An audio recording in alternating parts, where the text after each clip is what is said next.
포천 빌라 살인 사건을 수사하고 있는 경찰이 일관성 없는 진술을 이어가고 있는 피의자 이 씨에 대해 거짓말 탐지기 조사를 진행하고 있습니다. 경찰은 이 씨가 남편이 10년 전에 사망했다고 한 진술의 신빙성을 확인하기 위해서 남편의 과거 행적도 확인하고 있습니다. 현장에 나가 있는 YTN 중계차 연결해서 자세한 내용 알아보겠습니다.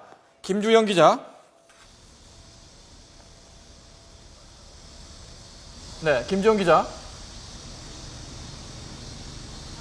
네, 경기 포천 경찰서입니다. 예, 경찰이 피의자 이 씨에 대해서 거짓말 탐지기 조사를 진행하고 있다고요? 네, 그렇습니다. 경찰이 오늘 포천 고무통 살인 사건의 피의자 이모 씨에 대해서 거짓말 탐지기 조사를 진행하고 있습니다. 현재 경기지방경찰청 제2청에서 진행되고 있는데요. 오전부터 시작된 조사는 오후 늦게까지 계속될 전망입니다. 앞서 이 씨와 함께 이 씨의 큰아들도 함께 거짓말 탐지기 조사를 받을 예정이었는데요. 큰아들에 대한 조사는 내일로 미뤄진 상황입니다. 이 씨는 앞서 경찰 조사 과정에서 자신의 범행과 관련해서 일부 진술을 내놓았습니다. 그런데 이때 진술이 앞뒤가 맞지 않게 진술한 부분이 많았기 때문에 경찰이 일부 혼란에 빠지기도 했는데요.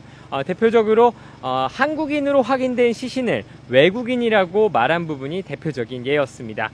이 때문에 경찰이 거짓말 탐지기까지 동원하면서 이 씨 진술의 신빙성을 확인하기 위해 나선 겁니다. 물론 거짓말 탐지기를 통해 나온 결과를 바로 증거로 채택하기에는 어려운 부분이 있습니다. 하지만 경찰 관계자는 통계적으로 볼 때 90%가량 사실과 결과가 부합했다며 이 결과를 통해서 경찰 수사 방향을 결정하는 데 큰 도움이 될 것으로 본다고 설명했습니다. 네, 과연 시신으로 발견된 남편이 10년 전에 숨졌다는 진술을 믿을 수 있을 것인지 이 부분에 대한 의혹도 계속되고 있는데요. 경찰이 남편의 과거 행적도 지금 확인하고 있다고요? 네, 그렇습니다. 경찰이 숨진 채 발견된 남편 박 씨의 과거 행적에 대해 조사를 진행하고 있습니다. 물론 아직까지 과거 행적이 어땠는지, 어디에서 지냈는지가 정확히 드러나지는 않은 상황입니다. 박 씨의 집 주변 주민들을 저희도 일부 만나보긴 했는데요. 과거 몇 년 동안 박 씨를 봤다는 주민을 찾아보기 어려웠습니다. 경찰이 현재 그 박 씨의 과거 행적 그리고 통신 내역 등을 조사하고 있는데요. 그 이유는 미궁에 빠져있는 박 씨의 죽음, 그 원인을 그리고 실제로 누가 죽였는지 등등을 밝혀내기 위해서입니다. 앞서 이 씨의 가장 최근 진술에 따르면 이 씨는 남편 박 씨가 숨져 있는 것을 발견했다라고 진술을 했습니다. 또한 이 씨의 큰아들 역시 이 씨의 진술을 뒷받침할 수 있도록 10년 전쯤 아버지가 숨져 있는 것을 발견했다라고 진술하기도 했는데요. 경찰이 박 씨의 행적을 조사하는 것은 이 씨 모자의 진술이 과연 맞는지 확인하기 위해서입니다. 만약 남편 박 씨를 10년 안에 본 사람이 있거나 혹은 남편이 직접 사용한 통화 내역 등을 확인하게 된다면 이 씨 모자의 진술이 거짓이라는 사실을 확인할 수 있기 때문입니다. 이 때문에 경찰은 현재 박 씨가 과거에 근무했다는 농장을 수소문하고 있는 동시에 주변 사람들을 상대로 박 씨의 흔적을 찾고 있는 상황입니다. 고무통 안에서 남자 시신 2구가 발견됐지 않습니까? 과연 여자인 이 씨가 혼자심으로 이 시신들을 옮길 수 있었는가 의문이 드는데 누군가의 도움을 받았다 이런 진술을 했다고요? 네, 그렇습니다. 이 씨가 경찰 1차 조사 과정에서 다른 남성의 도움을 받아서 남편의 시신을 옮겼다라는 진술을 한 것으로 확인됐습니다. 이 남성은 이 씨 진술에 따르면 우연히 만난 국적을 알 수 없는 신원 미상의 외국인 남성으로 자신이 100만 원을 주고 시신을 옮기는 것에 대해 도움을 받았다라고 진술을 한 겁니다. 하지만 이 씨는 이 진술에 대해서 3차 경찰 조사 과정에서 자신이 거짓말을 했다라고 다시 밝힌 것으로 알려졌습니다.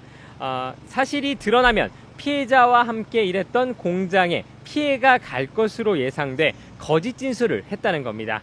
이에 따라 경찰은 이 씨의 진술의 신빙성이 크게 떨어지는 것으로 보고 과연 진실이 어떤 것인지 실제로 남편의 시신을 어떻게 옮긴 것인지 살해를 한 것인지 여부에 대해 더 정확히 알아보기 위해 주변 상황의 증거를 확보하고 있는 상황입니다.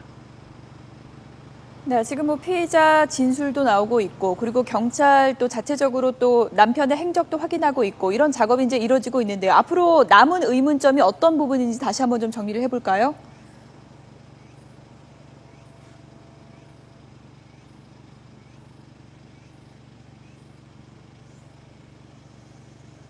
네, 김주영 기자. 현재 그 의문점, 여러 가지 의문점이 남아있는 상황입니다. 가장 큰 의문점, 이 씨가 과연 정말 혼자 살인을 했을까 하는 부분인데요. 현재 피해자는 남성 2명입니다. 그리고 더군다나 피의자 이 씨는 키가 150이 조금 넘을 정도로 크지 않은 체구를 가지고 있는데요.